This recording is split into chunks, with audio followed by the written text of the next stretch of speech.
Hello guys! Hello Pisces! Welcome dito sa aking channel, Kapalaran 888. Welcome. Alamin natin kung anong messages, vibration, gabay energy para sa lahat ng Pisces. Ito ay general monthly reading para sa lahat. Okay, so this is for the month of November 2025, Pisces. Titingnan natin kung ano ang mensahe. In general, money, career, financial, spiritual, love life, or kung ano ang posibleng lumabas dito sa mga barahan nyo. And please connect your intuition sa lahat ng mga Pisces na nanonood sa ngayon. Okay, so i-connecta nyo yung inyong intuition sa lahat ng barahan na lalabas para hindi kayo mahirapan if resonated kayo or hindi. Okay. Pisces, first two cards tayo. Number 45, which is number 9, and number 40. So, this is stability and balance. For the month of November, the world awaits you. Morning. Pag sinabing morning, this is new start, new beginnings, good news, confirmation. Masaya. Masaya. Bagong umaga, bagong pag-asa, bago lahat. So, there's parang stability. Okay? May stability, balance. Basta, pagpasok pa lang ng November, maybe first week of November or last week of October, possible ka na makatanggap ng magandang balita. There's a good news coming na posibleng magdadala sa'yo ng sobra-sobrang kaligayahan. Kung makikita mo dito, may mga fishes siya. Diba? Ito, para sa'yo talaga to. Sinasabi ng barahan na papabor sa'yo or pumabor sa'yo ang galaw ng mundo. Kumaga Pisces, ang buwan ng November ay eto yung buwan na bibigyan ka ng pagkakataon ng universe na makapagsimula na gawin kung ano yung mga gusto mong gawin sa buhay. This is the perfect month para isabuhay kung ano yung mga bagay-bagay na gusto mong mangyari sa buhay mo. Kumbaga, hindi pa huli ang lahat. Kumbaga, parang yung iba, sasabihin na last 2 months na lang ng 2025. So, kailangan ko ng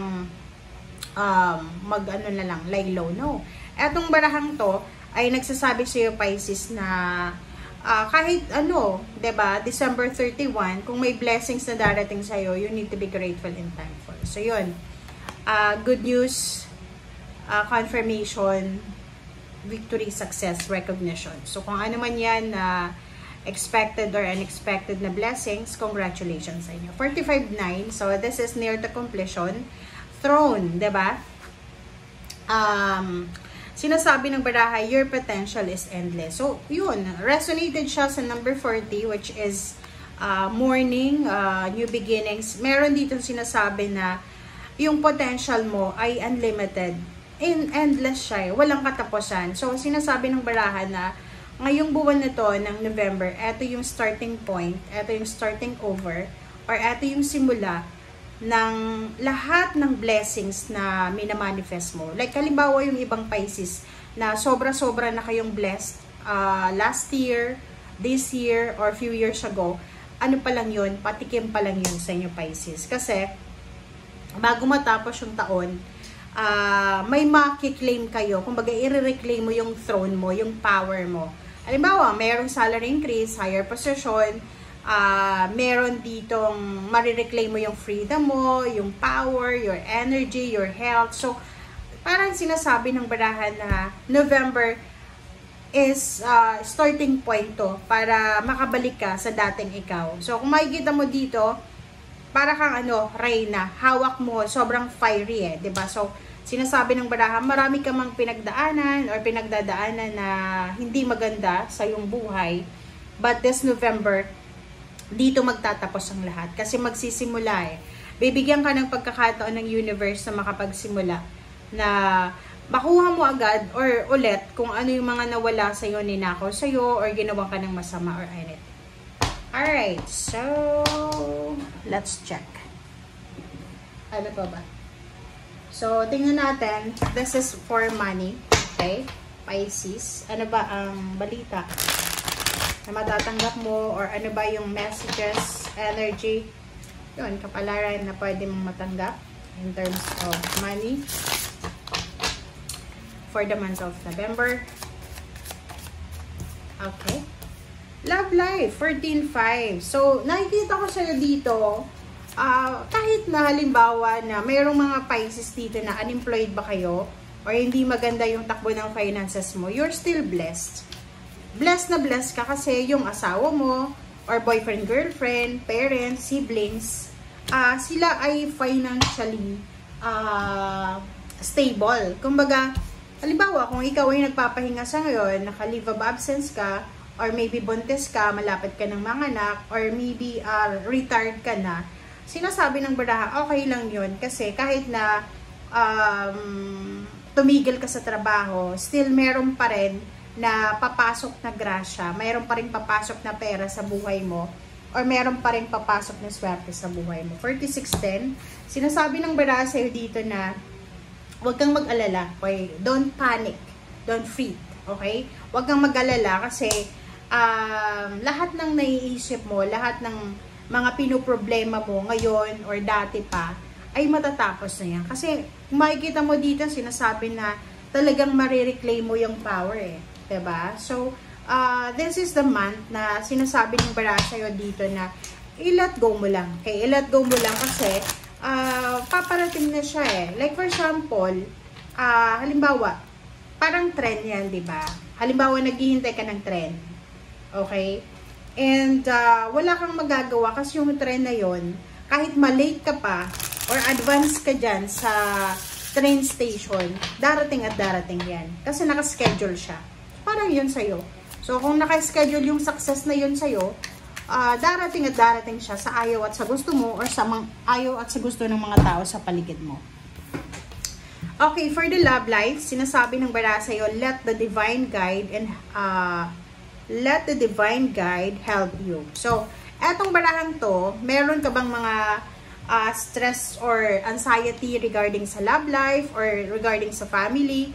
Kasi, sinasabi ng bara sa'yo na you need to pray. You need to ask God, your divine, okay, spiritual helpers, angels, archangels. Kumbaga, napaka-powerful ng prayer mo. So, yun yung kailangan mong bigyan ng pansin or kailangan mong parang igawing sentro. Okay?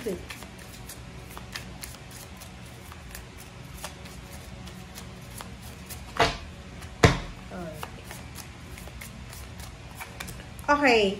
Distractions are disturbing the flow of energy. So, mag-iingat lang kayo, okay?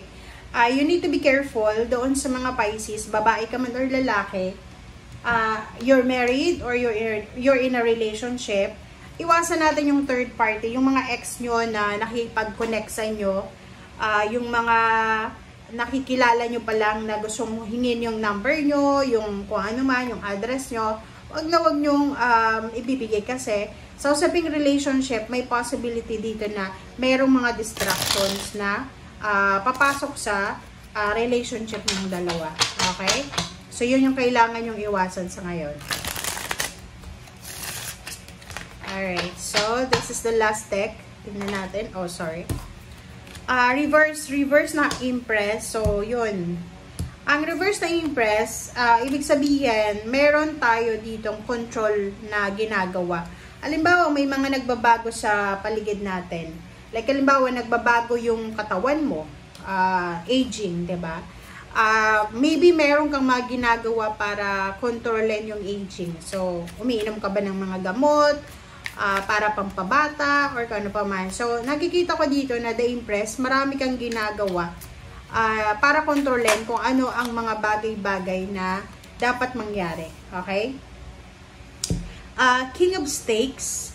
Oh, yun, 'di ba? This one is resonated sa nauna nating barahan na sinasabi na yung mga nagbabago or magbabago sa buhay ng tao, wala tayong control doon. Tulad ng example ko yung train, 'di ba? Train, halimbawa na naghihintay ka ng train or nag-book ka ng train, yung train na yun, darating pa rin yun sa ayaw at sa gusto mo, kahit ma-delay ka or advance ka. Kumbaga ganon. So, ihanda mo lang yung sarili mo palagi. Okay? So, prepare yourself para sa transformation kasi maraming mangyayari sa end of the year na pwedeng mag-transform yung buhay mo. Okay? So, wag nating kontrolin yung sitwasyon. Merong 8 of stakes. Nakikita ko sa'yo dito, plus yung last card nito, Magician. Diba? This is a confirmation, Pisces. This is a confirmation na talagang merong magbabago sa buhay mo. Maybe magical, or maybe mga milagro. So, kailangan natin na gawin kung ano yung nararapat. Kumbaga, there's an 8 of stakes. Ibig sabihin, this one is 8 of swords. So, sinasabi ng baraha sa'yo na kailangan mong labanan or kailangan mong makaalis sa stagnation na yan na pinagdadaanan mo sa ngayon or sa maybe yung stagnation na yan minsan is sa utak lang natin, sa isip lang natin. So, you need to find ways, maghanap ka ng paraan para makaalis ka sa kung ano man yan na stagnation or restrictions na yan. Alright. So, justice. Wow. There's a justice. And emperor. Oh, diba? Congratulations, Pisces. Sa mga Pisces dito na maybe you're waiting for a contract signing or paperwork, documents, visa, passport, NBI clearance, or any documents. So, for the month of November, sinasabi ng barahan na ihanda mo yung sarili mo kasi this is important papers and documents, clarification, confirmation. So, makakatanggap ka ng job offer, contract signing siya, empowerment. So, throne and emperor, babae ka man or lalaki, sinasabi ng barahan na etong November na to, eto na yung parang magsiset ng empowerment sa buhay mo. Kumbaga maraming nangyari sa buhay mo sa past na posibleng ngayong November, eto na yung magdadala sa'yo ng finalization. Diba? Halimbawa, ang dami mong pinagdaanan sa pera, relationship, or sa kung ano pa man for the past few months. And this November, ay eto yung parang surviving month para sa'yo. Okay? So, yon, Queen of Stakes, sinasabi ng baraha sa'yo dito na moving forward ka na. Ang daming good news, maraming magagandang balita. Baraha mo ang nagsasabi dito na maraming magagandang mangyayari transformation na pwedeng magdala sa'yo ng pera. This one is maybe new job.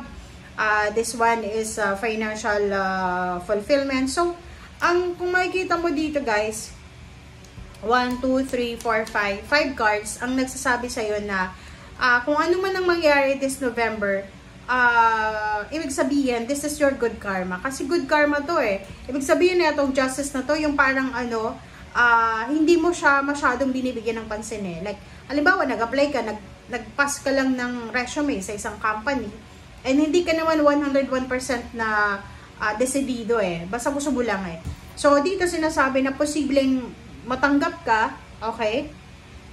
And yung emperor dito, pwedeng isang unexpected na promotion, salary increase, or meron kang minamanifest na financial success na posibleng darating sa'yo, or maybe travel, visa, or anything na hindi mo naman talaga gusto, pero ibibigay sa'yo ng universe because this is a destiny diba? So, 8 of Pentacles, ihanda mo yung sarili mo kasi magiging sobrang busy ka this month of November. Kumbaga, everyday ka magtatrabaho, everyday ka nakafocus sa ginagawa mo because maybe meron kang plano para sa Pasko or New Year. So, magbabakasyon ka siguro. So, nakikita ko sa'yo dito na posibleng advanced work ito or kung may business ka, ay posibleng ibibigay mo to na obligation. Kumbaga, maiiwanan kang isang tao na siya yung magmamanage ng business or kung ano pa man. Okay guys, so thank you for watching para to sa lahat ng Pisces and congratulations sa inyong lahat guys and yan, be happy kasi ito na yung matagal yung hinihintay unexpected or expected, basta stay away from distractions, from drama, from negativity kasi your hands, full na full yung hands mo diba? Ang daming blessings, so wala kang time para sa negativity, wala kang time para sa toxicity, so just be grateful and thankful, focus ka sa blessings mo, okay? Thank you guys, bye!